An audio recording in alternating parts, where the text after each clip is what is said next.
کیا قرآن کو یہود و نصاروں کو پڑھنا ہے؟ وہ مجھے آپ کو پڑھنا ہے. وہ بتا ہی رہے ہیں ہمیں کو، یہ دیکھو لوگ یہ کرتے رہے، تم مت کرنا. جو محمد کی عبادت کرتا ہے وہ جان لے ان کا انتقال ہو گیا ہے، اور جو اللہ پروردگار کی عبادت کرتا ہے وہ جان لے کہ وہ زندہ ہے، وہ کبھی نہیں مرے گا. اس کے بعد انہوں نے پھر یہی آیت دوبارہ پڑھی. صحابہ اکرام کہتے ہیں کہ ہمیں ایسا لگا کہ قرآن پہلی دفعہ نازل ہو رہا ہے. بلکہ حقیقت یہ ہے پاکستان میں خدمت خلق کا کوئی بھی کام جو ہوتا ہے اس کے پیچھے اصل میں عیدی صاحب ہوتے ہیں، کیونکہ انیشیٹو انہوں نے لیا تھا. وہ 11 سال کی عمر کے تھے کہ ان کی والدہ کو فالج ہو گیا، وہ ذہنی مریضہ ہو گئیں، اور کئی برس تک عیدی صاحب ان کی ٹیک کیئر کرتے رہے. حاضرین گرامی قدر معزز خواتین و حضرات، یہ طالب علم آپ کا بے حد شکر گزار ہے کہ آج چھٹی والے دن آپ اپنے گھروں کا آرام چھوڑ کر اس طالب علم کی معروضات سننے کے لیے یہاں تشریف لائے ہیں. اللہ تعالیٰ آپ کے اور میرے آنے کو قبول فرمائے. حاضرین، انسان کی زندگی کو اگر ایک جملے میں بیان کیا جائے تو یہ ایک جملہ انسان، آرزو اور شکست آرزو انسان کی کہانی کو مکمل طور پر بیان کرتا ہے. انسان کیا ہے؟ انسان خواہشات کا ایک بحر ناپید کنار ہے، ایک سمندر ہے جس کا کوئی کنارہ نہیں ہے. ساری زندگی وہ امیدیں باندھتا، ارادے کرتا اور خواہشات کیا کرتا ہے، لیکن زندگی میں خواہشات کا سلسلہ نہ تھمتا ہے نہ پورا ہوتا ہے، بلکہ خواہش ختم ہوتی چلی جاتی ہے، خواہش ٹوٹتی چلی جاتی ہے، خواہش ہمارے سینے میں کبھی دفن ہو جاتی ہے، اور کبھی حالات کے اندر وہ اپنا جبر کے تحت جو حالات کا ہوتا ہے وہاں پر اپنا وجود کھو دیتی ہے. اس کی کیا وجہ ہے؟ اس کی پس منظر میں کیا چیز ہے؟ اس کو اگر میں بیان کروں تو انگریزی شاعر ہے، انگریزی زبان کا بہت بڑا شاعر ہے جان ملٹن. آپ لوگوں نے شاید اس کا نام سن رکھا. اس کی ایک بہت مشہور نظم ہے پیراڈائز لاسٹ، فردوس گمشدہ. انسان کو جو ہدف اپنی زندگی میں سامنے نظر آتا ہے وہ یہ آتا ہے کہ وہ اس دنیا میں اپنی فردوس گمشدہ کی تعمیر کرتا رہے، اپنی کھوئی ہوئی جنت کو ڈھونڈتا رہے اور اس جنت کو بنانے کی کوشش کرتا رہے. اور یہ غلطی ہے. یہ غلطی کس طرح ہے اس کو میں بیان کروں گا، لیکن بہرحال یہی انسان کی زندگی ہے، اور اس کا نتیجہ یہ نکلتا ہے کہ انسان اس دنیا میں اپنی جنت کو بنانے کی کوشش کرتا رہتا ہے، لیکن وسائل کی محدودیت اور مسائل کی کثرت کی بنا پر جو جنت بھی وہ بنانے کی کوشش کرتا ہے اس کے اندر کہیں نہ کہیں کوئی نہ کوئی مشکل آ جاتی ہے جو اس کی خواہشات کے گھریندوں کو چکنا چور کر دیتی ہے. اس بات کو بہت سی مثالوں سے آپ کو خدمت میں سمجھا سکتا ہوں، لیکن ایک مثال سے آپ کے سامنے رکھتا ہوں تو بات بالکل واضح ہو جائے گی. دیکھیے، فرض کیجئے کوئی شخص بہت صاحب وسائل ہے، بہت طاقتور ہے، بہت ریسورسفل ہے، اس نے سب کچھ کرنے کی قدرت حاصل کر لی ہے. اسی طریقے سے وہ مسائل کو بھی فیس کر سکتا ہے، چیلنجز کو بھی فیس کر سکتا ہے، اس کے پاس بہت طاقت ہے، بہت قوت ہے. لیکن اس خواہش کے اندر ایک پرابلم ہے، اور پرابلم یہ ہے کہ خواہش جیسے ہی پوری ہوتی ہے وہ اپنا تھرل کھو دیتی ہے. اس کو اگر عملی زندگی میں آپ کو سمجھنا ہے تو بہت مثالیں ہیں. سب سے بڑی مثال یہ ہے کہ جب انسان کو عشق ہوتا ہے تو گویا کہ وہ ایک جنون ہوتا ہے، وہ ایک دیوانگی ہوتی ہے جس میں انسان تڑپتا ہے، روتا ہے، اپنے محبوب کو یاد کرتا ہے، اس کے فراق میں آہیں بھرتا ہے، اس کے خیال کو اپنے ذہن کے اندر بسا کے رکھتا ہے. لیکن ہم جانتے ہیں کہ لوگوں کی جب شادیاں ہو جاتی ہیں تو اس کے بعد صورتحال وہ ہوتی ہے چند مہینوں کے اندر، جسے فیض نے اس طرح بیان کیا تھا کہ مجھ سے پہلی سی محبت میرے محبوب نہ مانگ. اور ایک لطیفے کی شکل میں اسے ایسے بیان کیا جاتا ہے کہ جس خاتون سے شادی سے پہلے آپ گھنٹوں بلکہ پوری پوری رات بات کرتے تھے، شادی کے بعد فون ریسیو کر کے بس اتنا ہی کہتے ہیں اچھا ٹھیک ہے لے آؤں گا. تو اس سے آپ اندازہ کیجئے کہ اس طرف سے کیا کہا جا رہا ہوگا. صرف یہی کہا جاتا ہے کہ فلاں فلاں چیز گھر کے لیے لے کے آ جانا. ہم دیکھتے ہیں طلاقیں بہت بڑھ گئی ہیں. اس کے پیچھے بھی یہ فیکٹر ہے کہ جس محبت کی وجہ سے انہوں نے شادی کی ہوتی ہے وہ تھوڑے عرصے میں کہیں ہوا ہو جاتی ہے، اور پھر تعلق حقیقت کی جب تلخیوں کو اس کا سامنا کرتا ہے تو پھر ٹوٹ جاتا ہے. یہ انسان کا معاملہ ہے. اچھا، اس سے بھی بڑا المیہ یہ ہے کہ انسان کی جو سب سے بڑی خواہش ہے، حیات جاودہ کی خواہش، ہمیشہ جینے کی خواہش، ہمیشہ زندہ رہنے کی خواہش ہے. لیکن اس دنیا میں کوئی چشمہ جاودہ نہیں ہے، کوئی آب حیات نہیں ہے جو انسانوں کو ابدی زندگی دے سکے. انسان مر جاتا ہے. یہ انسان کا سب سے بڑا المیہ ہے.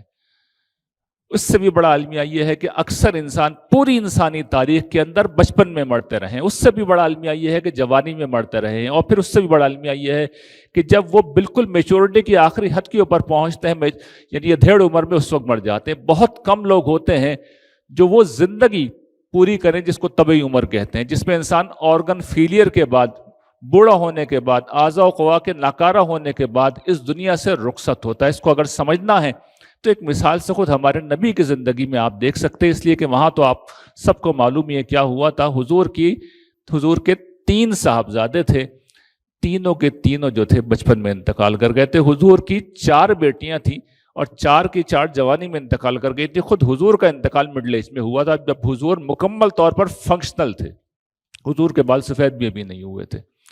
بہت کم لوگ ہیں جو اس عمر کو پہنچتے ہیں جس میں انسان کو پیر فانی کہا جاتا ہے. یہ وہ المیہ ہے.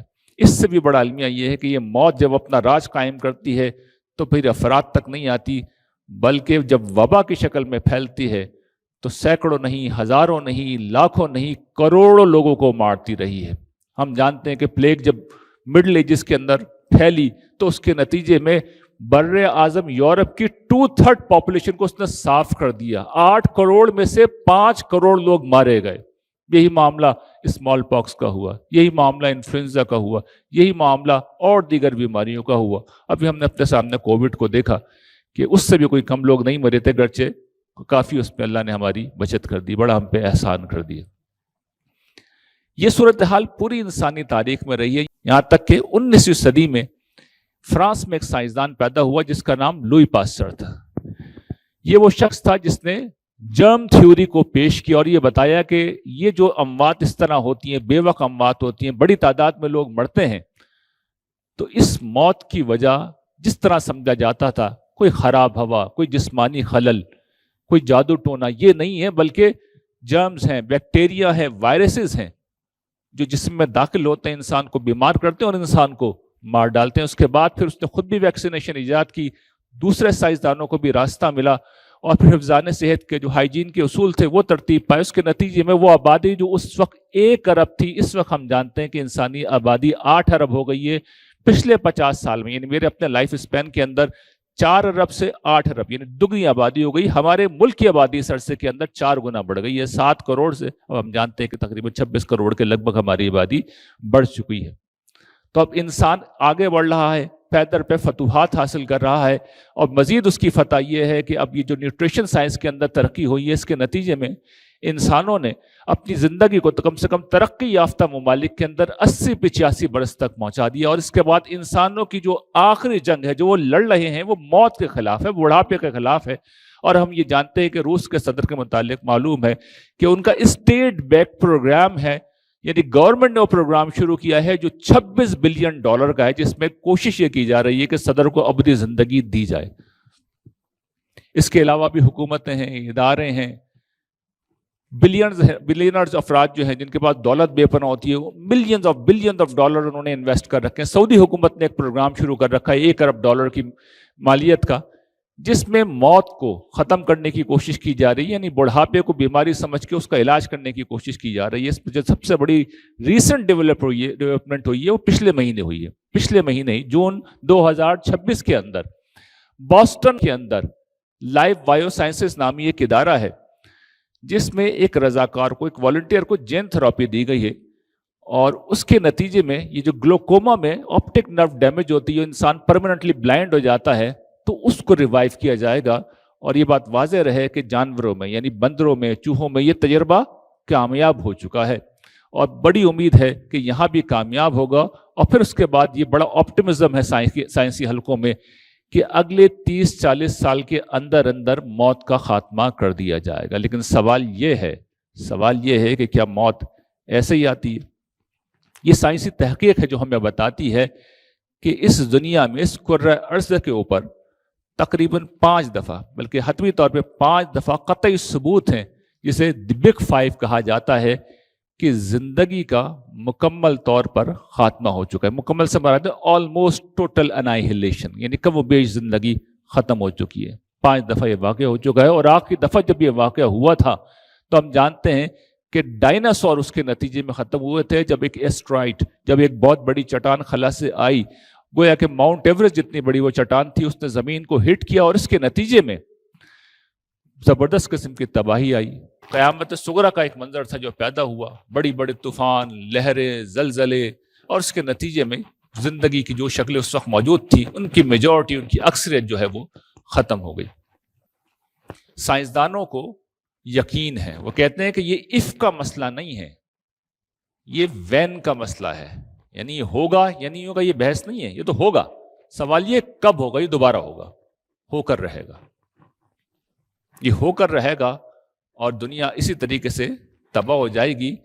اور یہی وہ مقام ہے جہاں پر قرآن مجید آتا ہے، اور قرآن مجید یہ بتاتا ہے کہ جو تمہارا اندیشہ ہے نا وہ پورا ہو کر رہے گا۔ ہم تمہیں قطعیت کے ساتھ یہ بتا رہے ہیں کہ یہ ہو کر رہے گا، اس کے ہونے میں کوئی شک نہیں ہے۔ ان الساعۃ آتیۃ لا ریب فیہا، قیامت کا دن آ کے رہے گا، وہ جو وعدے کی گھڑی ہے آ کے رہے گی، اس کے آنے میں کوئی شک نہیں، اور وہ کوئی معمولی واقعہ نہیں ہوگا۔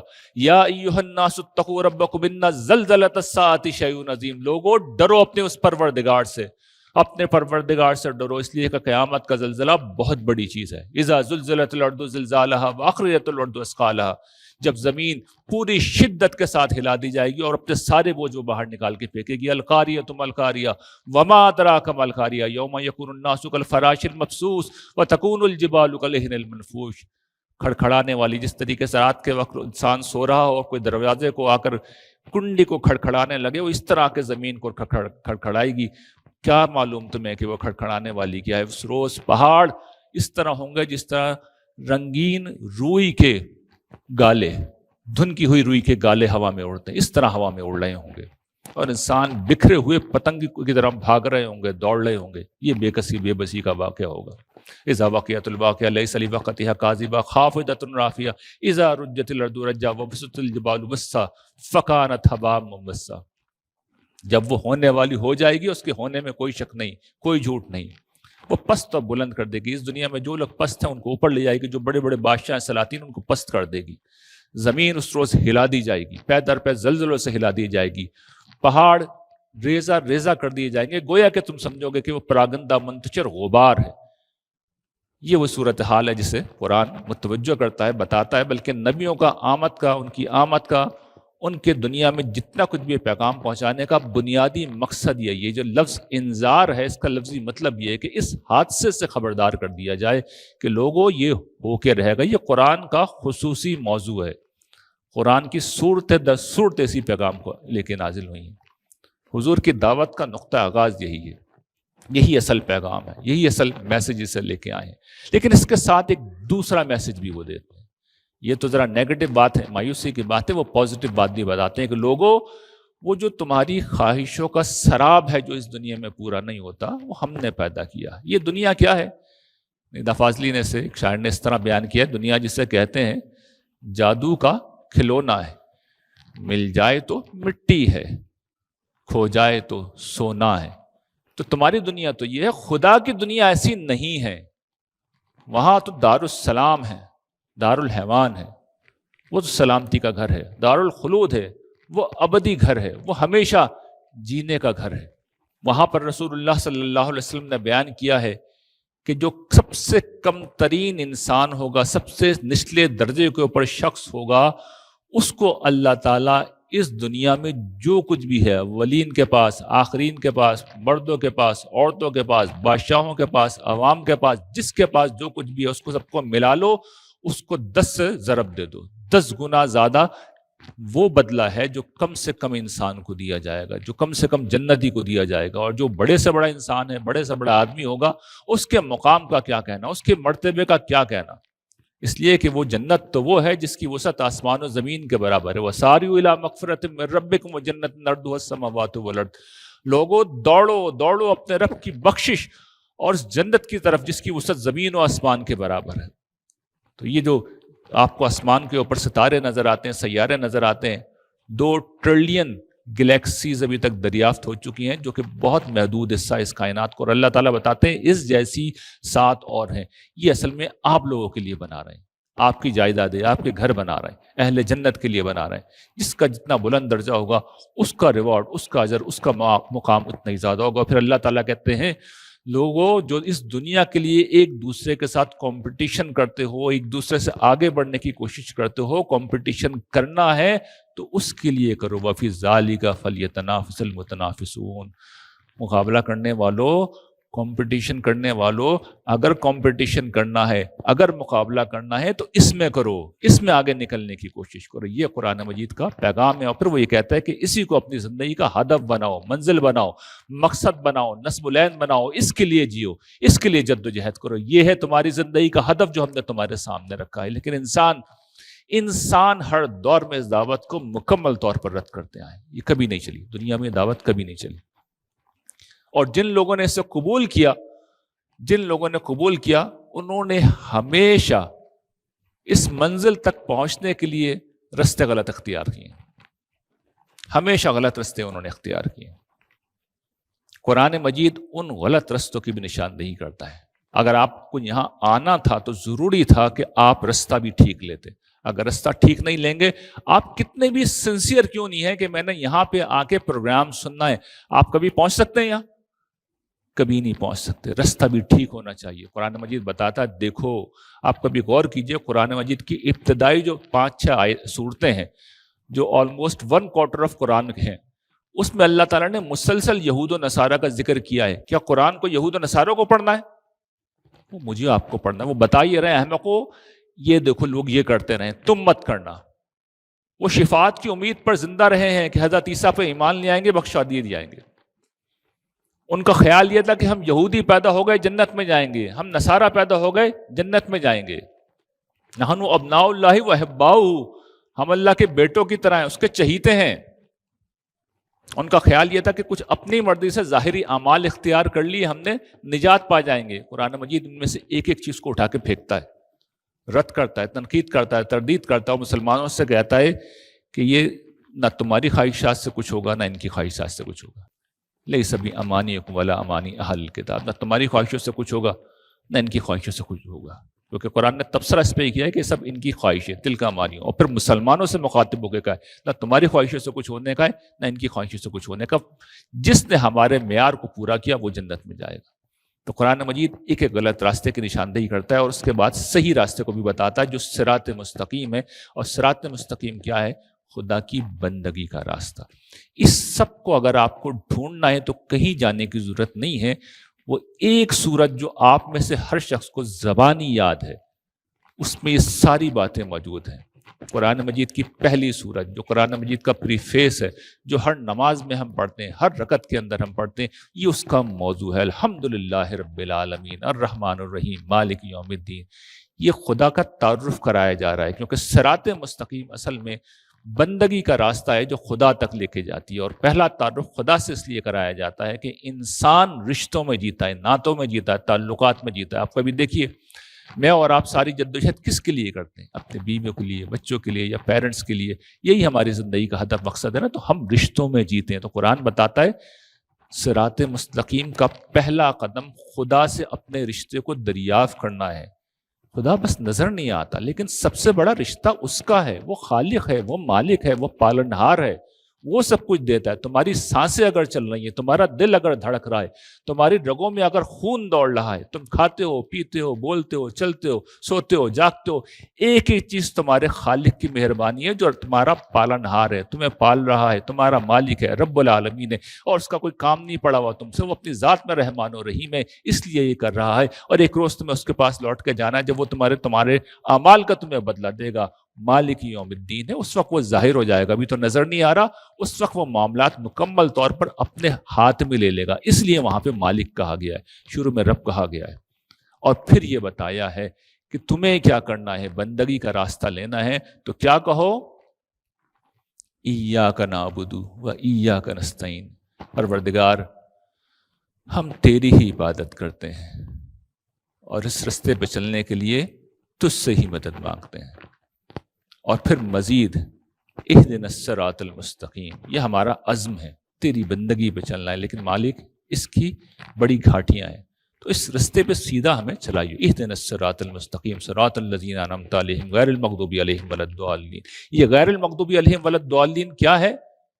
وہی جو پچھلے جن پہ غضب ہوا تھا، جن کا خیال تھا کہ ہم نجات یافتہ ہیں، وہی جن کا خیال تھا کہ ہماری شفاعت ہو جائے گی. یعنی قرآن گمراہ کہہ رہا ہے، جنہوں نے نجات کے اپنے طریقے ایجاد کر لیے تھے ان سب کو اٹھا کے پھینک رہا ہے.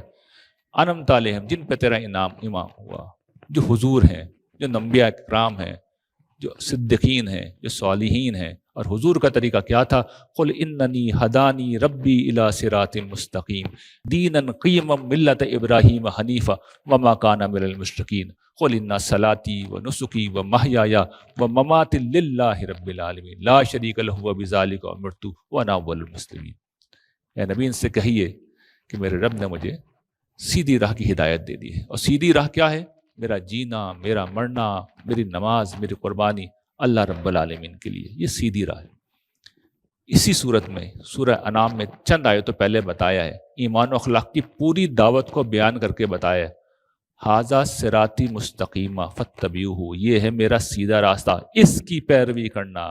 ولا تتبعوا السبل فتفرق بکم عن سبیلی، اس سے ہٹ کے دیگر راستوں کی پیروی مت کرنا ورنہ وہ تمہیں اس کی راہ سے ہٹا دیں گے.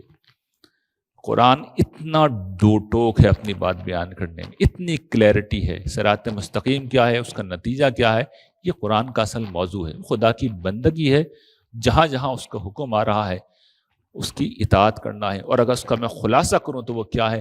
خدا کی ہستی کو اپنی زندگی کا مرکز و محور بنا لیں. جس طرح ہم رشتوں کو بناتے ہیں نا، ماں کو، باپ کو، بیوی کو، شوہر کو، بچوں کو، خدا کی ہستی کو اپنی زندگی کا مرکز و محور بنا دیں. جس طرح ہم بیوی کے لیے جیتے ہیں، بچوں کے لیے جیتے ہیں، اپنے پیرنٹس کے لیے جیتے ہیں، خدا کے لیے جینے والے بن جائیں. اور پھر اس کے بعد اس کی وجہ سے اس کے بندوں کے ساتھ بہترین رویہ اختیار کرنا. اس کو اخلاق کی دعوت کہتے ہیں. یہ ہے ایمان و اخلاق کی دعوت، جس کو سورہ انعام میں قرآن مجید نے بیان کیا ہے. یہ صراط مستقیم ہے، یہ قرآن مجید کا راستہ ہے. اب ہمارا امتحان کیا ہے؟ ہمارا امتحان یہ ہے کہ جو رب کا اور عبد کا رشتہ ہے، رب ادھر رب ہے، رب العالمین ہے، ادھر ہم ہیں. زمانہ قدیمی سلیوری سسٹم کے اندر اصل میں جو مالک ہوتا تھا اس کو رب کہتے تھے اور غلام کو عبد کہتے تھے. اب یہ سسٹم نہیں ہے، لیکن اس کو اگر آپ کو سمجھنا ہے تو ہم میں سے ہر شخص ملازم ہوتا ہے یا ملازم رکھتا ہے. یعنی دو چیزوں میں سے کوئی ایک سٹیٹس ہمارا لازمی ہوتا ہے. یا تو ہم خود ملازم ہوتے ہیں ورنہ ملازم ضرور رکھ رہے ہوتے ہیں. اب میں سوال کرتا ہوں، آپ کے ملازم کو آپ یہ چوائس دیتے ہیں کہ وہ آپ کی بات مانے نہ مانے؟ نہیں دیتے. اسے بات ماننی ہے. آپ گاڑی نکالی، آپ نے ڈرائیور سے کہا چلو بھائی مجھے یہاں جانا ہے، میری آڈیٹوریم جانا ہے پروگرام میں. اس نے کہا میں نہیں جا رہا. اب اس نے یہ کہہ تو دیا، لیکن اب آپ دوسرا کام نہیں کریں گے. ریسپائٹ، دیر از نو ریسپائٹ، مہلت نہیں دیں گے، فائر کریں گے. تو چوائس نہیں ہوتی، اور کوئی چوائس لینے کی کوشش کرتا ہے تو پھر مہلت نہیں ملتی، اس کو فوراً فارغ کر دیا جاتا ہے. تمام نعمتیں جلدی دی جا رہی ہیں ان سے محروم کر دیا جاتا ہے. ہمارا امتحان یہ ہے کہ ہمارے پاس رشتہ وہی ہے، رب کا اور عبد کا. چوائس بھی ہے، ریسپائٹ بھی ہے، انتخاب بھی ہے، مہلت بھی ہے. چاہیں تو مانیں، چاہیں تو نہ مانیں. نہیں مانیں گے تو کچھ نہیں ہوگا. اللہ تعالیٰ نے رزق بند نہیں کرنا، کچھ نہیں کرنا اللہ تعالیٰ نے. لیکن اس مثال کو ذہن میں رکھ کے آپ ذرا سوچئے، اگر میرا آپ کا کوئی ملازم ہمارے ساتھ یہ کرے، یہ جس طرح ہماری بہنیں بیٹھی ہیں ان کی کوئی میٹس، ان کے ساتھ خواتین کو بہت شکایت ہوتی ہے اپنی میٹس سے، کام صحیح نہیں کرتی، تو وہ ان کے ساتھ کیا کریں گے؟ ہم اللہ تعالیٰ کے ساتھ مستقل یہی کر رہے ہیں، اور وہ رزق بند نہیں کرتے. خیر اس لیے بند نہیں کرتے کہ انہیں پتہ ہے میرے پاس آ رہا ہو تو کہیں نہیں جاؤ گے. لیکن یہ اس امتحان کو بہت مشکل بنا دیتا ہے، بہت مشکل بنا دیتا ہے. دوسری چیز جو مزید اس صورتحال کو مشکل بنا رہا ہے وہ یہ ہے کہ جس وقت یہ پوری اسکیم اللہ تعالیٰ نے پیش کی کہ بھئی انسانوں کو یہ میں اب دنیا میں خلیفہ بنا رہا ہوں، تم سب کو جو بھی سپیریئر مخلوقات تھیں اس کو انسانوں کے سامنے سجدہ کرنا ہوگا، سرنڈر کرنا ہوگا. تو میں ایک مثال سے ان کی ذہنی کیفیت آپ کے سامنے رکھنا چاہوں گا. ان کی ذہنی کیفیت کیا تھی؟ یہ ایک بڑا آڈیٹوریم ہے نا، بڑا ادارہ ہے، بہت بڑا انسٹیٹیوشن میں ہم یہاں بیٹھے ہوئے ہیں. اس کے اندر حکم آ جائے کہ جی جو بازار میں بندر گھوم رہے ہوتے ہیں نا، دے ول بی دا انچارج. یہ بندر جو ہوتے ہیں ان کو انچارج بنایا جا رہا ہے. تو آپ یہاں کی ٹاپ مینجمنٹ کا ذرا رد عمل تصور کیجئے. کیا سوچ رہے ہوں گے, کیا سوچنے لگیں گے؟ یہ رد عمل فرشتوں کا تھا. اب اللہ تعالیٰ کے سامنے کچھ کہہ تو نہیں سکتے, جس طرح کا ان کا تعلق ہے, جس درجے کی خدا کی معرفت میں وہ جیتے ہیں, تو بیچارے بس اتنا ہی کہہ سکے پروردگار فساد ہو جائے گا, اور ہم ہیں تو صحیح, کام تو کر رہے ہیں. تو اللہ تعالیٰ نے, چونکہ ان کا انکار نہیں تھا, سوال تھا, تو اس سوال کا جواب دیا اللہ تعالیٰ نے, اور یہ کیا کہ یہ دکھا دیا, یعنی ان کو اپنے علم کی بنیاد میں یہ دکھا دیا, یہ بتا دیا کہ دیکھو انہی بندروں میں سے کچھ ہوں گے جو تم سے اچھی پرفارمنس دیں گے, ان کو میں اس پوری کائنات کی بادشاہی دے دوں گا. تو ان کو تو مطمئن کر دیا, لیکن جس طرح آپ یہاں پہ کچھ, ایک تو ٹاپ مینجمنٹ ہوتی ہے, ایک نچلے درجے کے بھی لوگ ہوتے ہیں, انہیں بھی یہ بات تو پسند نہیں آئے کہ بندروں کو انچارج بنایا جائے. تو ان میں سے بھی ایک نے کہا, یعنی جنوں کا گروہ تھا اس میں سے ابلیس نے کہا میں نہیں مانوں گا, نو وے, یہ حقیر کو آپ میرے مقابلے میں لے کے آ گئے ہیں اور مجھ سے کہتے بھی اسے سجدہ کریں, میں نہیں مانوں گا. تو جب نہیں مانوں گا, اس کے ساتھ تو جو ہوا سو ہوا, لعنت ہو گئی اس کے اوپر. لیکن یہ پھر اس کے بعد اس نے کہا پروردگار فبما اغویتنی لاقعدن لهم صراطک المستقیم, پروردگار جس طرح تو نے مجھے گمراہ کیا, یعنی صورتحال تو نے کریٹ کی ہے نا, تو اب میں صراط مستقیم پہ جا کے بیٹھ جاؤں گا, ان کے آگے سے, پیچھے سے, دائیں سے, بائیں سے ان پہ حملہ کروں گا, اور تو ان کی اکثریت کو شکر گزار کسی صورت میں نہیں پائے گا.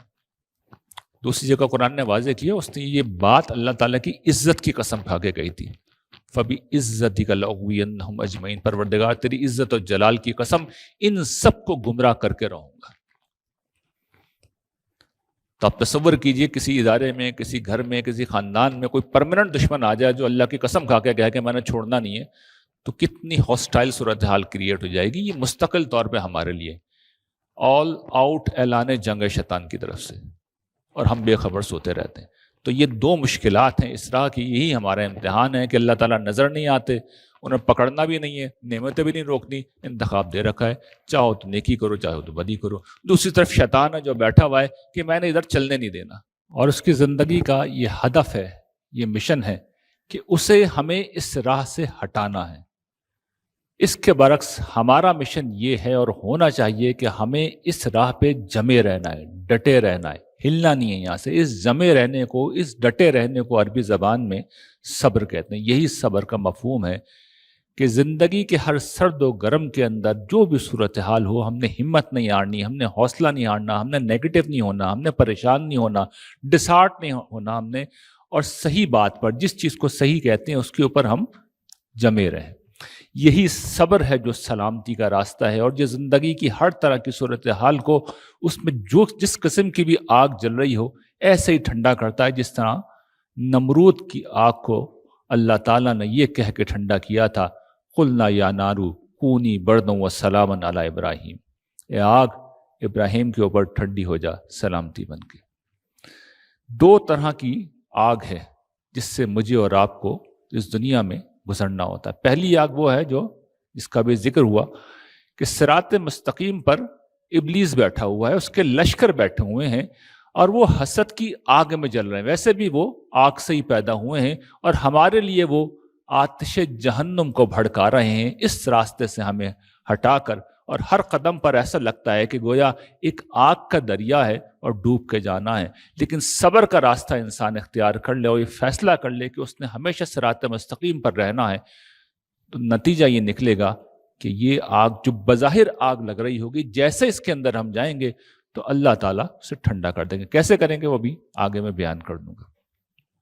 دوسری آگ مصائب و مشکلات کی آگ ہے. جس طرح پہلی چیز انسان کے لیے ایک باعث مشقت چیز ہے, یعنی صراط مستقیم پہ چلنا کوئی آسان کام نہیں ہے, یہ امتحان ہے, یہ ٹف ہے, یہ مشکل ہے, اس میں بہت کچھ سہنا پڑتا ہے. اسی طریقے سے جس وقت زندگی میں مشکلات آ جائیں, مصائب آ جائیں, پریشانی آ جائیں, چیلنجز آ جائیں, تو انسان گویا کہ جھلس کر رہ جاتا ہے. اور اس کی بنیادی وجوہات دو ہیں. ایک یہ کہ انسان فزیکلی بہت کمزور واقع ہوا ہے. مجھے اور آپ کو اگر سوئی چبو دی جائے تو ہم چیخ ماریں گے. یہ ہمارے عجز کا عالم ہے, ہماری کمزوری کا عالم ہے. اس سے بڑھ کر ہم نفسیاتی طور پر کمزور ہوتے ہیں. زندگی میں ہزار لاکھ نعمتیں ہوں لیکن اگر ایک مشکل آ جائے، ایک مصیبت آ جائے، ایک پریشانی آ جائے تو اب ہم ساری نعمتوں کو، خوشیوں کو، خیر کو، بھلائی کو چھوڑیں گے، اس ایک چیز کو لے کے بیٹھ جائیں گے کہ یہ مسئلہ ہے. اس سے حال پوچھیں گے تو وہ وہی بتائے گا. 10,000 جو آسانیاں، نعمتیں ان کو وہ بیان نہیں کرے گا. تو اس میں سے یہ پہلی چیز ہے، اس پہ میں بہت تفصیل کے ساتھ ایک لیکچر دے چکا ہوں کئی برس پہلے، کیونکہ وہ پوری زندگی کا احاطہ کرتا ہے. تو اس پر اگر بات کروں گا تو پھر کافی وقت اسی میں نکل جائے گا. وہ میں نے چونکہ بہت کمپریہنسولی گفتگو کر رکھی ہے، وہ یوٹیوب پہ موجود ہے، آپ دیکھ سکتے ہیں. اس وقت میرا موضوع مصائب و مشکلات میں صبر ہے. اس کی وجہ یہ ہے کہ یہاں سے صراط مستقیم کیا ہوتی ہے یہ بھی آپ کو کلیئرلی سمجھ میں آ جائے گا. صراط مستقیم اصلاً کسی سیدھے راستے کا نام نہیں ہے جو ناک کی سیدھ میں سیدھا سیدھا سیدھا چلتا چلا جا رہا ہے، بلکہ صراط مستقیم کا مطلب یہ ہوتا ہے کہ حالات کے اندر ہمیشہ ایک چوائس آتی ہے، دو میں سے کوئی ایک انتخاب کرنا ہوتا ہے. تو اگر ہم نے صحیح راستہ لیا جو اللہ کا راستہ ہے تو وہ پھر صراط مستقیم بن جاتا ہے. یہ بالکل ایسا ہی ہے جیسے آپ یہاں تشریف لائیں تو آپ سیدھے سیدھے چل کے نہیں آئے، بلکہ آپ نے ہر موقع پر رائٹ ٹرن لیا ہے، درست ٹرن لیا ہے. جہاں مڑنا تھا وہیں مڑے ہیں، اس کے نتیجے میں آپ اپنی منزل تک پہنچ گئے. تو مصائب و مشکلات میں اگر ہم یہ دیکھ لیں گے کہ ہمیں صحیح رویہ کیا اختیار کرنا چاہیے تو پھر ہم صراط مستقیم کو بھی سمجھ لیں گے اور پھر یہ بھی جان لیں گے کہ اس مشکل کو کیسے آسان کیا جائے گا. اس لیے کہ اس دنیا میں کوئی شخص نہیں ہو جس سے مشکلات سے، مصائب سے کوئی استثناء حاصل ہو. قرآن مجید نے 3 مواقع بیان کر دی ہیں جو ایک زندگی کی گویا تمام مشکلات کا احاطہ کرتے ہیں. سورہ بقرہ ہے، آیت بڑی مشہور ہے. اس میں اللہ تعالیٰ نے اپنے وفاداروں کے اوصاف بیان کیے ہیں. تو اس میں ایک مقام پر اللہ تعالیٰ کہتے ہیں کہ ان کا خصوصی وصف یہ ہے کہ والصابرین فی الباساء والضراء وحین الباس. یہ وہ لوگ ہیں جو تنگی میں، بیماری میں اور سختی میں صبر کرتے ہیں. تنگی، مالی تنگی یعنی غربت مراد ہے. غربت کا پرچہ وہ ہے جب آ جاتا ہے تو یہ دنوں کا نہیں، مہینوں کا، ہفتوں کا نہیں، برسوں کا امتحان ہوتا ہے. یہ آتا ہے، جاتا نہیں، آسانی سے نہیں جاتا. آدمی بے روزگار ہو گیا، کاروبار ختم ہو گیا، مالی طور پر خسارہ ہو گیا، مہنگائی بڑھتی چلی جا رہی ہے، اکنامیکل کرائسس ہے، بڑھتا چلا جا رہا ہے. یہ چیزیں بڑھتی ہیں، کم نہیں ہوتی. انسان ان میں برس برس گزار دیتا ہے. اور جس طرح میں نے بیان کیا، انسان ایک طرف تو خواہشوں کا ایک لامحدود سمندر اپنے اندر رکھتا ہے، لیکن دوسری طرف صورتحال یہ ہوتی ہے کہ جو بنیادی انسانی ضروریات ہیں، کھانے کی، پینے کی، پہننے کی، رہنے کی، اپنے بچوں کو تعلیم دلانے کی، انسان ان کو بھی پورا نہیں کر پاتا. اس کے لیے انسان کو کتنی دفعہ اپنی عزت نفس کو مجروح کر کے لوگوں کے آگے ہاتھ پھیلانا پڑتا ہے، جولی پھیلانی پڑتی ہے. کتنی دفعہ ایسا ہوتا ہے کہ آپ کو، مجھے ایک ایسی جگہ جاب کرنی پڑتی جہاں انسان دھتکارا جاتا ہے، ذلیل کیا جاتا ہے، لیکن لوگ چھوڑ نہیں سکتے اس لیے کہ گھر کا چولہا جلانا ہے. بچیاں ہوتی ہیں، بعض اوقات اپنی عزت فروغ کرنے پہ مجبور ہو جاتی ہیں. ابھی میں لاہور میں تھا، میں نے ایک عجیب منظر دیکھا، کم سے کم میں نے پہلی دفعہ دیکھا. جوتوں کی ایک دکان پہ گیا، ایک بچی جو ہے وہ لوگوں کے قدموں میں بیٹھ کر، سر دھڑ ان کے سامنے جھکا کر اب ان کے جوتے پہنا رہی ہے، اتار رہی ہے، تسمے باندھ رہی ہے. آپ میں سے کون ہے جو اپنی بیٹی کے لیے رول پسند کرے گا؟ لیکن مجبوری میں سب کرنا پڑتا ہے انسان کو، سارے کام کرنے پڑتے ہیں اس لیے کہ گھر کا چولہا جلانا ہے. تو انسان کے لیے جب یہ پرچہ آ جاتا ہے تو پھر انسان مجبور ہو جاتا ہے، اس کے پاس کوئی آپشن نہیں بچتا. اس سے بھی بڑا امتحان، جو سخت امتحان انسان کے لیے ہوتا ہے، وہ بیماری کا امتحان ہوتا ہے. بیماری جب آتی ہے تو پھر ذہنی اذیت، جسمانی اذیت دونوں جمع ہو جاتی ہیں. مالی طور پہ پریشانی بھی ساتھ میں آتی ہے، اس لیے کہ اب ہم جانتے ہیں کہ بیماری آتی ہے تو پھر ٹیسٹ ہے، ڈاکٹر ہے، ہاسپٹلائزیشن اگر ہو جائے تو انسان لاکھوں، بعض اوقات کروڑوں کے نیچے بھی آ جاتا ہے. اور اتنے پیسے خرچ کرنے کے بعد بھی انسان کے حصے میں سوائے معذوری، محتاجی اور موت کے سوا بارہا کچھ نہیں آتا. اس کے ساتھ ساتھ جو لوگ تیمار دار ہوتے ہیں، بیمار کے ساتھ ہوتے ہیں، جو رشتہ دار ہوتے ہیں، وہ الگ پریشان ہوتے ہیں. وہ ذہنی طور پہ بھی پریشان ہیں، فزیکلی بھی ایگزاسٹ ہو رہا ہے، اس لیے کہ جو بیمار ہے تو ہے، باقی لوگ بھی بہرحال ہاسپٹل کے اندر ہیں، جاگ رہے ہیں، خوار ہو رہا ہے، خراب ہو رہا ہے. تو یہ ایک اور بڑی مصیبت ہے. تیسری چیز جو اس سے بھی زیادہ ہوتی ہے جب آ جائے، اور وہ اس وقت ہوتی ہے جب کوئی دشمن سامنے آئے اور پھر اس کی شدت، اس کی سختی، اس کی قوت کا سامنا کرنا پڑ جائے. اس کی سب سے ایکسٹریم شکل جنگ ہے. اس وقت بھی ہم جانتے ہیں ایران میں امریکہ کے بیچ میں جنگ ہو رہی ہے، تو جن شہروں پہ، جن جگہوں پہ بمباری ہو رہی ہے، آپ سوچیے ان کی کیا کیفیت ہوگی. ان کا پورے گھر تباہ ہو رہے ہیں، لوگ مر رہے ہیں، کھانے پینے کی شارٹیج ہو جاتی ہے، جائیدادیں بالکل بے وقت ہو جاتی ہیں. دبئی میں لوگ اتنی بڑی انویسٹمنٹ کرتے تھے، اس وقت جا کے دیکھیے وہاں پہ کیا حال ہے، کیا صورتحال ہے. تو جنگ اس طرح کے مسائل پیدا کرتی ہے. پھر ذاتی زندگی میں کہیں دشمنی ہو جائے تو پھر انسان کو کیا کیا سہنا پڑتا ہے، مقدمہ بازی ہے، جھگڑے ہے، دشنام ہے، الزام ہے، بہتان ہے، طنز ہے، تعریض ہے، انسان جہاں جاتا ہے ایک ہاسٹائل صورتحال کو انسان کا سامنا کرنا پڑتا ہے۔ تو یہ ساری وہ چیزیں جس میں قرآن مجید یہ کہتا ہے کہ یہ میرے وفادار بندے وہ ہیں جو ان سارے حالات میں صبر کرتے ہیں۔ لیکن عام حالات میں لوگوں کا رویہ کیا ہوتا ہے، یہ تو قرآن کہہ کے فارغ ہو گیا نا۔ اب دیکھیے ہم لوگ کیا کرتے ہیں، ایک تو فطری طور پہ انسان تکلیف کے ازالے کی کوشش کرتا ہے، ایک نیچرل سی بات ہے، تکلیف محسوس کرتا ہے، اس کے ازالے کی کوشش کرتا ہے۔ لیکن اس سے ہٹ کے لوگ کیا کرتے ہیں، اس سے آگے بڑھ کے لوگ کیا کرتے ہیں، جب کوئی مشکل شدید اور طویل ہو جائے، پریشانی کم بڑھ جائے، تو لوگ غصے میں آتے ہیں، جھنجھلاہٹ کے اندر آتے ہیں، وہ چیختے ہیں، چلاتے ہیں، روتے ہیں، پیٹتے ہیں، جھنجھلاتے ہیں، اپنے گھر والوں سے ان کے اوپر غصہ اتارتے ہیں، ان سے لڑتے جھگڑتے ہیں۔ بعض لوگ تو اس درجے میں آگے بڑھ جاتے ہیں کہ خودکشی کر لیتے ہیں، بعض بیوی بچوں کو مارتے ہیں، پھر اپنی جان لیتے ہیں۔ یہ ساری چیزیں آئے دن ہم اپنے سامنے دیکھتے رہتے ہیں۔ دوسری چیز یہ کہ انسان ایک دم سے بے ہمت بے حوصلہ ہو جاتا ہے، ایگزاسٹ ہو جاتا ہے۔ اس کو اگر سمجھنا ہے تو میں ایک مثال آپ کے سامنے رکھوں گا۔ رسول اللہ صلی اللہ علیہ وسلم کے متعلق معلوم ہے جنگ احد کے موقع پہ آپ کی قتل کی افواہ اڑ گئی تھی، تو اس موقع پہ صحابہ اکرام میں سے جب یہ بات پھیلی ان میں، تو لوگ کچھ میدان چھوڑ گئے، بہت سے تھے جنہوں نے ہتھیار رکھ دیے، بہت کم تھے جو اس وقت کھڑے رہے۔ تو اس موقع پہ قرآن نے کمنٹ کیا، فرمایا وما محمد الا رسول قد خلت من قبلہ الرسل، محمد تو ایک رسول ہیں، ان سے پہلے بہت سے رسول گزرے ہیں۔ افإن مات او قتل انقلبتم علی اعقابکم فمن ينقلب علی عقبیہ فلن یضر اللہ شیئا وسیجزی اللہ الشاکرین۔ تو اللہ کے یہ رسول ہی تو ہیں نا، اگر ان کا انتقال ہو جائے، یہ مر جائے، تو تم الٹے پھر جاؤ گے۔ جو الٹا پھر جائے گا وہ جان لے کہ اللہ کو وہ کوئی نقصان نہیں پہنچا سکتا، اور جو شکر گزاری اختیار کرے گا تو اللہ تعالیٰ اس کو بہترین جزا دینے والا ہے۔ تو یہ وہ آیت تھی جو نازل ہوئی، اور پھر اس کے بعد ایک موقع پہ یہ معاملہ دوبارہ دہرا دیا گیا۔ جس وقت حضور اس دنیا سے رخصت ہوئے تو صحابہ اکرام کی ایک دفعہ پھر یہی کیفیت ہو گئی، دل ہار دیا انہوں نے، ڈسارٹ ہو گئے، اس لیے کہ ابھی تو عرب فتح ہوا تھا، عزم کی فتوحات کے وعدے تو ابھی باقی تھے، بیشتر عرب تو ابھی ابھی دائرہ اسلام کے اندر داخل ہوا تھا۔ اب اس کے بعد پورا اندیشہ تھا، اور جو بعد میں ہوا کہ بغاوت ہو جائے گی، اتنی ہاسٹائل صورتحال ان کے لیے پیدا ہو گئی تھی۔ صرف ایک شخص تھا ایسے موقع پہ جو اپنی جگہ پہ کھڑے رہے، بستی کے دوسرے کنارے پہ ان کا گھر تھا، اطلاع ملی، وہاں سے تشریف لائے سیدنا ابو بکر، حضور کے حجرہ مقدس میں گئے، وہاں پر ان کی بیٹی کا ہی گھر تھا، اپنے محبوب آقا کو ان کی پیشانی پر بوسہ دیا۔ باہر آئے تو دیکھا حضرت عمر تلوار نکال کے کھڑے ہوئے ہیں، کہہ رہے ہیں کہ جو کہے گا کہ حضور کا انتقال ہو گیا اس کی گردن مار دوں گا۔ سمجھانے کی کوشش کی، نہیں سمجھا انہوں نے، موڑے کھڑے ہوئے، اللہ کی حمد و ثنا کی، اور پھر انسانی تاریخ کا سب سے مختصر، سب سے بلیغ خطبہ دیا، من کان یعبد محمد فإن محمدا قد مات ومن کان یعبد اللہ فإن اللہ حی لا یموت۔ جو محمد کی عبادت کرتا ہے وہ جان لے ان کا انتقال ہو گیا ہے، اور جو اللہ پروردگار کی عبادت کرتا ہے وہ جان لے کہ وہ زندہ ہے، وہ کبھی نہیں مرے گا۔ اس کے بعد انہوں نے پھر یہی آیت دوبارہ پڑھی۔ صحابہ اکرام کہتے ہیں کہ ہمیں ایسا لگا کہ قرآن پہلی دفعہ نازل ہو رہا ہے۔ تو یہ ہوتا ہے کہ صبر کے موقع پہ بھی جو انسان ڈٹ جائے، اس طرح کے حالات میں جب دل توڑ دینے والے حالات ہوں، یہ صبر کا وہ موقع ہوتا ہے جس پہ کوئی ڈٹ جائے تو بہت بڑی بات ہوتی ہے، اور خدا کی خصوصی سکینت کے بغیر انسان کھڑا نہیں رہ سکتا۔ ایک رویہ اور بھی ہوتا ہے سرکشی کا، بغاوت کا، نہ ماننے کا، انکار کا، کہ خدا کی بات ہم نہیں مانیں گے۔ بھئی خدا نے ہمارے لیے کیا کیا ہے، غربت کے سوا، پریشانیوں کے سوا ہمیں کیا دیا ہے؟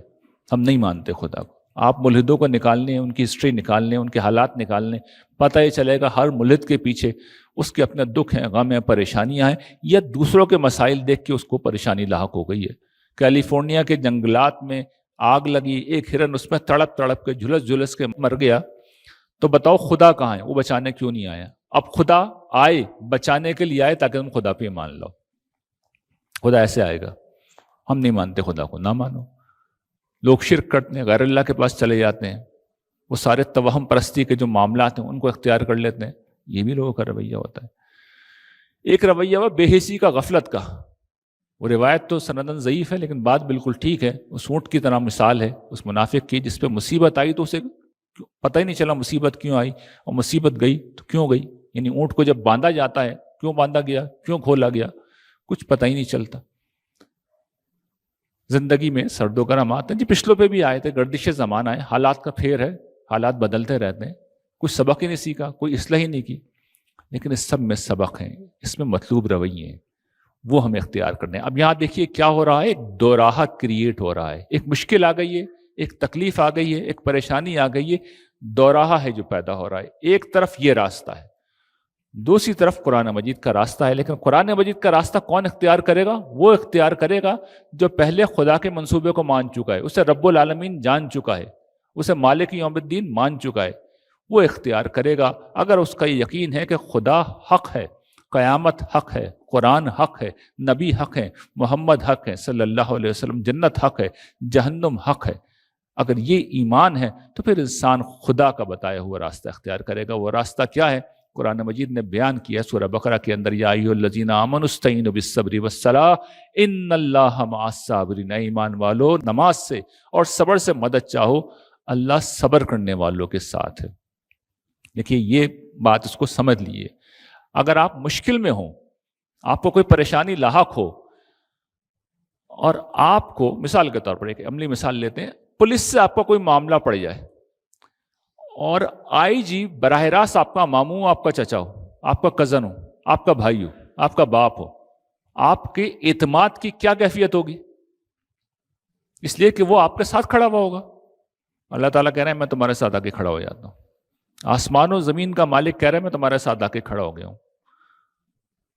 وہ اگر ساتھ ہیں تو پھر کیا غم ہے؟ کوئی غم نہیں ہونا چاہیے۔ اس سے بڑی بات کیا کہی جا سکتی ہے؟ پھر جو سب سے بڑی اس راہ میں مصیبت آ سکتی ہے، موت آ سکتی ہے، دنیا کے اندر آخری نقصان کس کا ہو سکتا ہے؟ جان کا ہو سکتا ہے، تو اس کو لے لیا۔ اس وقت چونکہ صحابہ کرام زیر بحث تھے، وہ ایک جہاد تھا اور اس میں جان جانے کا بہت اندیشہ تو گئی بھی، تو اللہ تعالیٰ نے بتایا کہ وَلَا تَقُولُوا لِمَن يُقْتَلُ فِي سَبِيلِ اللَّهِ أَمْوَاتٌ، دیکھو جو اللہ کی راہ میں مر جائیں انہیں مردہ نہ کہو، بَلْ أَحْيَاءٌ وَلَٰكِن لَا تَشْعُرُونَ، وہ تو زندہ ہیں، تمہیں اس زندگی کا شعور نہیں ہے، تو مر کے بھی کوئی نہیں مرتا، کوئی نہیں مرتا، موت بھی خدا کے لیے کوئی نقصان نہیں، اسے بھی پورا کر دے گا۔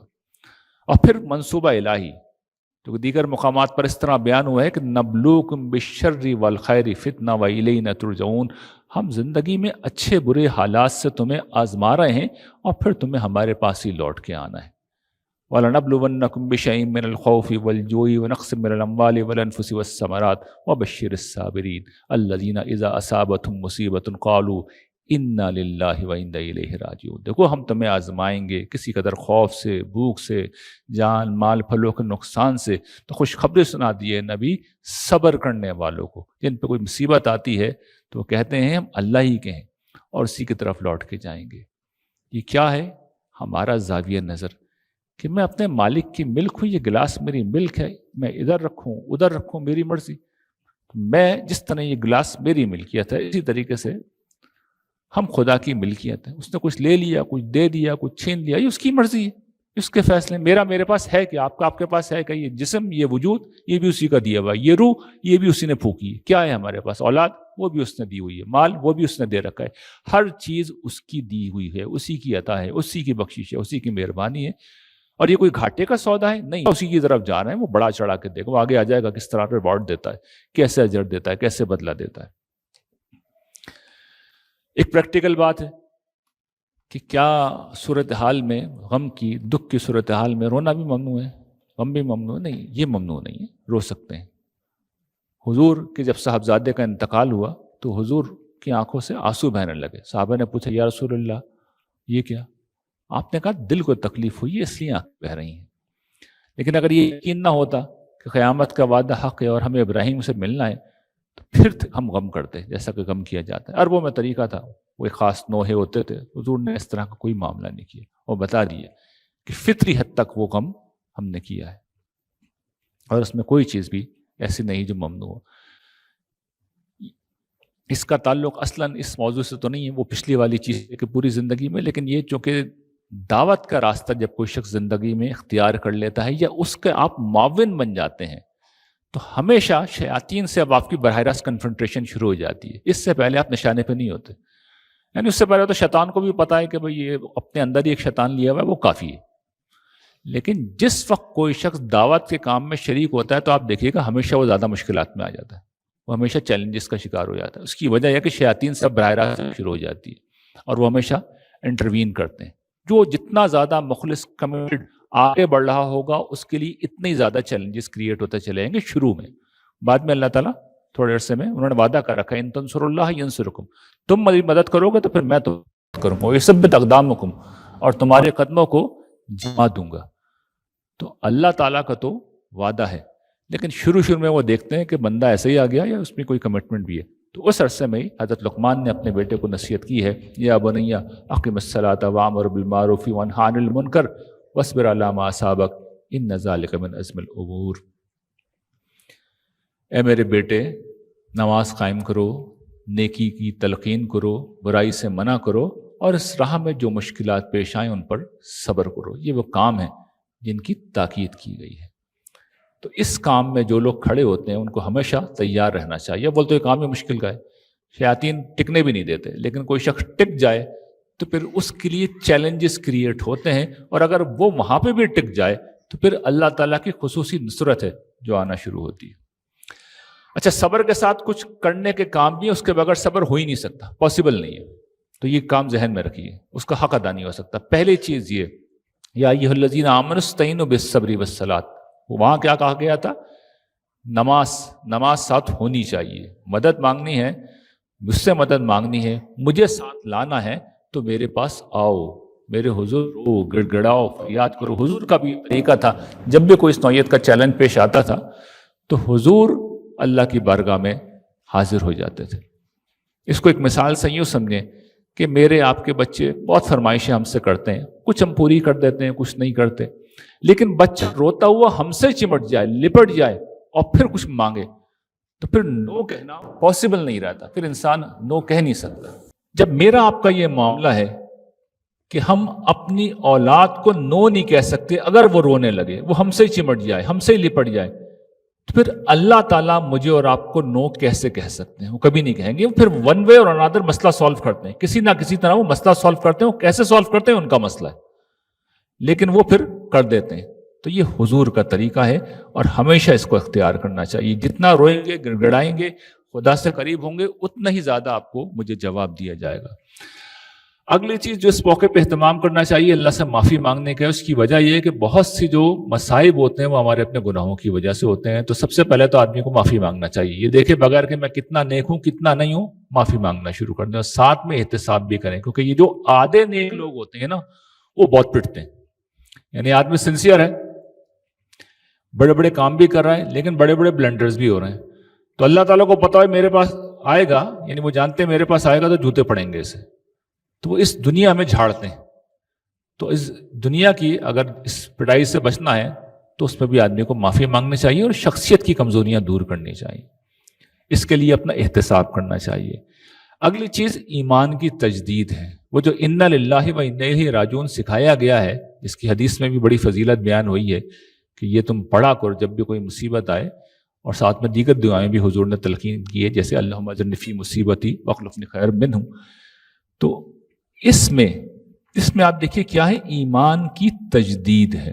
انا للہ و انا الیہ راجعون، توحید، تفویض، بندگی اور آخرت سب اس جملے میں جمع ہے. تو مصیبت آتی ہے، دیکھیے اپنے وقت پہ چلی جاتی ہے. ایک طریقہ یہ کہ روٹتے پیٹتے رہیں، وقت کے ساتھ صبر آ جاتا ہے. یہ جو وقت ہے یہ سب سے بڑا مرہم ہے، صبر آ جاتا ہے. لیکن اگر ہم نے صحیح رویہ اختیار کیا تو پھر یہ سمجھیے کہ ایمان کی تجدید کا یہ بہترین موقع ہے، اور یہ بہت بڑی چیز ہوتی ہے، اس کا ریوارڈ بہت بڑا ہے. ایمان جس وقت آدمی تجدید کرتا ہے تو پھر اس کا اجر بھی حد و حساب ہوتا چلا جاتا ہے. اور پھر ایک عملی ٹپ، مصائب کو کوئی پسند نہیں کرتا، نہ میں نہ آپ. اس سے بچنا کیسے ممکن ہے؟ تو اللہ تعالیٰ نے خود سکھا رکھا ہے. حضور نے یہ بتایا ہے کہ دیکھو ایمان کے بعد سب سے بڑی چیز جو انسان کو ملتی ہے نا وہ عافیت ہے. اللہ سے عافیت مانگو، اس کی پروٹیکشن مانگو. جب مانگو گے تو دے دیں گے تمہیں. وہ مصائب آئیں گے نہیں، آئیں گے تو اللہ تعالیٰ ہلکا کر دیں گے، نکلنا آسان کر دیں گے. تو آدمی عام حالات میں تو متنبع نہیں ہوتا، مصائب کے اندر الرٹ ہو جانا چاہیے کہ اللہ دوبارہ اس طرح کے مسئلے میں آپ مت ڈالیے گا، اور ایسے کسی بھی مسئلے میں مت ڈالیے گا. اب یہ سمجھ لیجئے کہ جو ریوارڈ کی بات ہوئی تھی یہ تو پیچھے ہم نے سمجھ لی تھی نا کہ کیا کس طرح صبر کرنا ہے، کیا کرنا ہے. اب ریوارڈ قرآن مجید کا طریقہ یہ ہے کہ جب وہ نجات کی بات کرتا ہے تو وہ ایمان، عمل صالح سب کو بیان کرتا ہے، اور کئی مقامات پر قرآن یہ کرتا ہے کہ اعمال کی ایک پوری لسٹ دیتا ہے.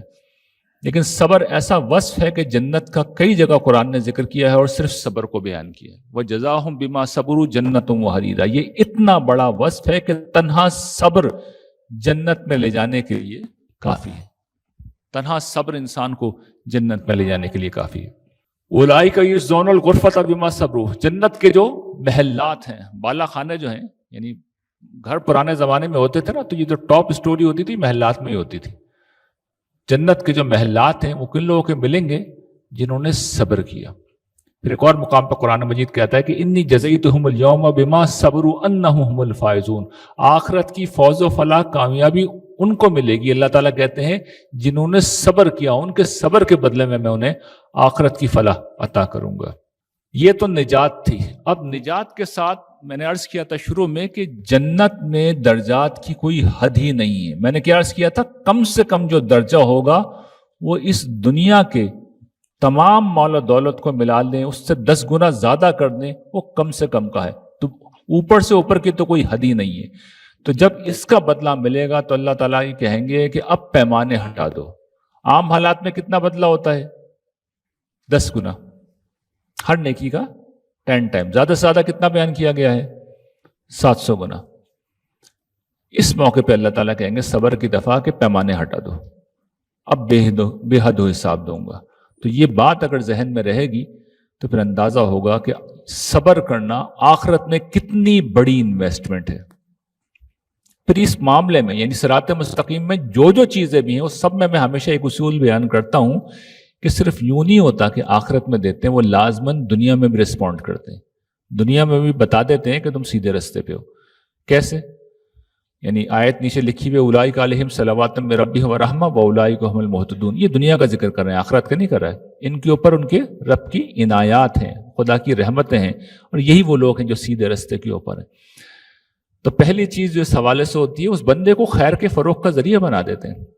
یہ جو میں نے لوئی پاسچر کا پیچھے ذکر کیا تھا، جس کی وجہ سے، جس کی جرم تھیوری کی وجہ سے انسانی آبادی سمجھے کہ 1 ارب سے آج 8 ارب بلکہ اب آبادی روکنی پڑ رہی ہے، انسانی زندگی اتنی طویل ہو گئی ہے، اس شخص کا کنٹریبیوشن ہے. جانتے ہیں اس کے ساتھ کیا ہوا تھا؟ اس کے 3 بچے ایک ایک کر کے مرے تھے. تو بجائے اس کے کہ وہ نیگیٹو ہوتا، وہ مایوس ہوتا، اس نے فیصلہ کیا کہ نہیں، میں حوصلے سے صورتحال کا سامنا کروں گا اور اس مسئلے کا حل ڈھونڈوں گا. نتیجہ دیکھ لیجیے. آپ کے ادریس صاحب، معلوم بات ہے، ہم سب جانتے ہیں انہیں، کتنی بڑی خدمت خلق کی انہوں نے امپائر کی. بلکہ حقیقت یہ ہے پاکستان میں خدمت خلق کا کوئی بھی کام جو ہوتا ہے اس کے پیچھے اصل میں ادریس صاحب ہوتے ہیں، کیونکہ انیشیٹو انہوں نے لیا تھا. وہ 11 سال کی عمر کے تھے کہ ان کی والدہ کو فالج ہو گیا، وہ ذہنی مریضہ ہو گئیں، اور کئی برس تک ادریس صاحب ان کی ٹیک کیئر کرتے رہے. اور وہیں پہ انہیں اندازہ ہوا کہ پاکستان میں بیمار ہونے کا مطلب کیا ہے، مرنے کا مطلب کیا ہے. تو پھر انہوں نے اپنی وہ فاؤنڈیشن شروع کی جس میں انہوں نے اس کو اپنی زندگی کا ایک موضوع بنا لیا، اس کو ہدف بنا لیا.